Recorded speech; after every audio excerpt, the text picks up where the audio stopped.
Hey everybody, how are you tonight? This is Dr. Stephanie Stroud with Cornerstone's Pet Tip of the Week.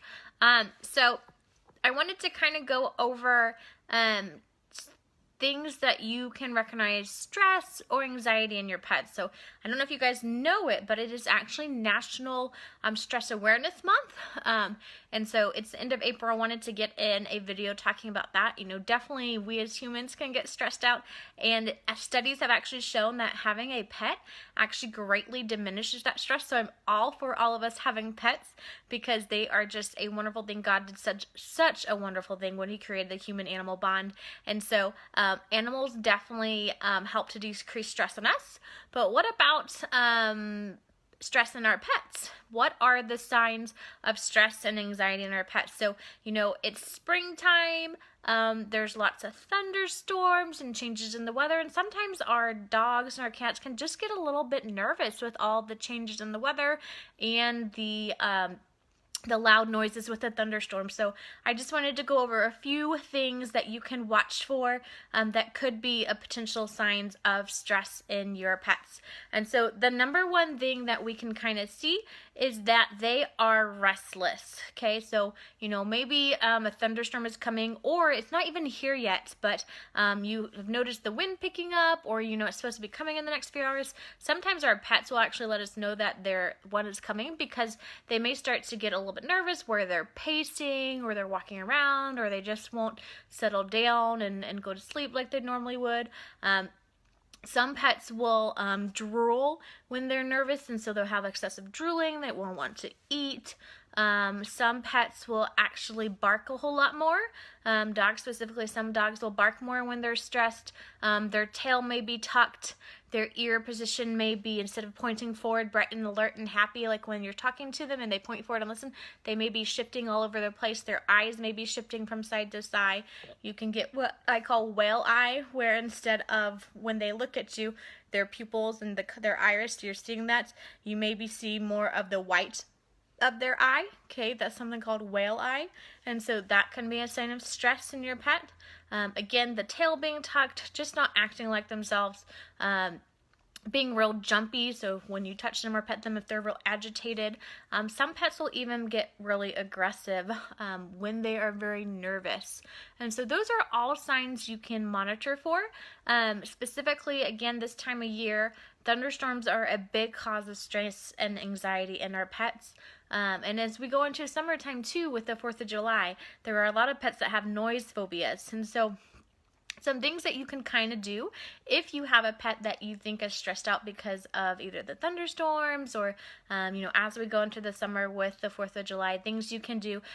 One of the things I recommend is actually getting you can actually download it on your iPhone or your Android. You can download music that's specific for dogs that's supposed to help calm them down.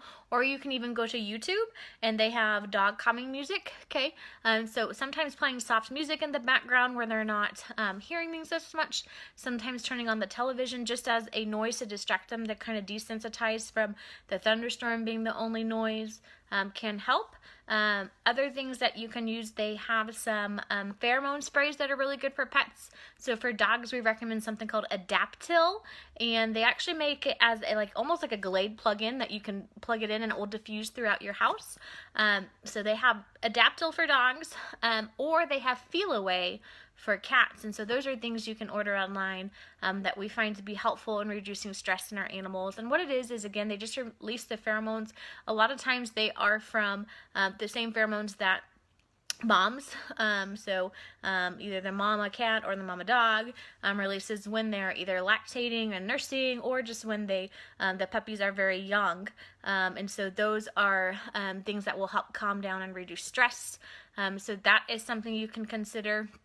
And then we always have medications, you know, if nothing else works. So if desensitizing either with noise by listening to some music or some TV, or if some of those pheromone sprays don't work, or just gently petting them doesn't work, then talk to your veterinarian, because there are medications that we can give to try to help reduce stress.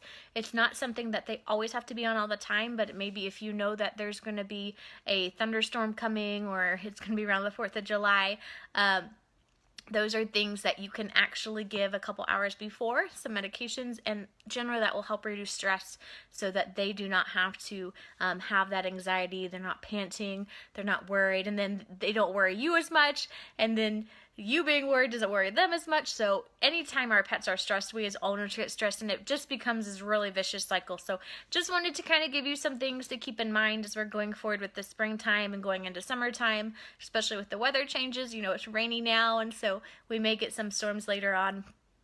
But those are all things. So beware of the different things that can cause stress in your pets. I think I see Hubert here commented, excellent. Yeah, even vacuum cleaners. Vacuum cleaners can be really scary. And so sometimes desensitizing them. And you guys, you know what? There is a whole video series that we have done here of pet tips. And there's a really one on anxiety that talks about desensitization and how to try to work with some of that. And so that is a good resource for you guys to go. And that will talk a little bit more about how to maybe desensitize with the vacuum cleaners and so forth. So I hope you guys have a good rest of the day. Those videos can be found right here on our Facebook page. You just scroll back through all the videos. You can also find them on our websites, www.cornerstonevet.info. You just go to the About section and then go to videos and pet tips, and that will have all the pet tips that we've had and we've made over the last year.